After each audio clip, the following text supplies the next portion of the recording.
En séjour de travail dans la ville portuaire de Matadi au Congo central, une importante délégation d'experts ferroviaires et maritimes de l'Office national des transports, tous membres intersyndicaux de cette entreprise du portefeuille de l'État, conduite par leur président Arma Osassé, ont effectué une itinérance administrative dans cette partie du pays où ils y ont déployé une série d'importantes activités aux grandes retombées socio-professionnelles impact visible pour les agents et cadres de l'ONATRA. Tout a commencé par une enrichissante séance de travail avec leurs collègues et homologues syndicalistes, aussi bien de Matadi que du Congo central profond.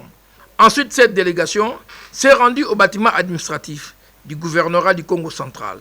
Reçue par le ministre provincial des Transports, Mac Matondo, qui était accompagné de sa collègue de justice, Anne-Marie Tsassa, qui assumait l'intérim du gouverneur, cette délégation a déposé son mémorandum, dont les points saillants étaient: l'ONATRA est sérieusement menacé par un contrat léonin, un contrat qui mettra fin à la déstabilisation de la province historique de Simon Kimbangu, un contrat de mise en concession des ports internationaux de Matadi, où l'ONATRA sa part 15%, représentant 2 millions de dollars l'année. Alors que l'ONATRA produit 3-4 millions les mois. Souvenez-vous des conséquences qui en découleront. Fort de leur démarche républicaine, les membres de l'intersyndicale de l'ONATRA ont bénéficié de la particulière attention des autorités provinciales du Congo central. Je reçois ces mémos au nom de son Excellence, Monsieur le gouverneur de province, qui est empêché pour le lui remettre.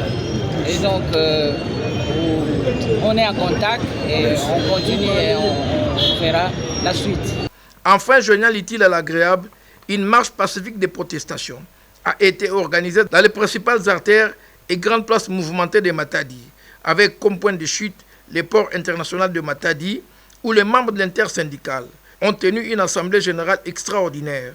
Belle opportunité pour ces derniers de sensibiliser les agents et cadres de l'ONATRA sur les divers contours de ces épineuses problématiques et les mécanismes efficaces liés au processus de la relance des activités multisectorielles et transversales de l'Office national des transports.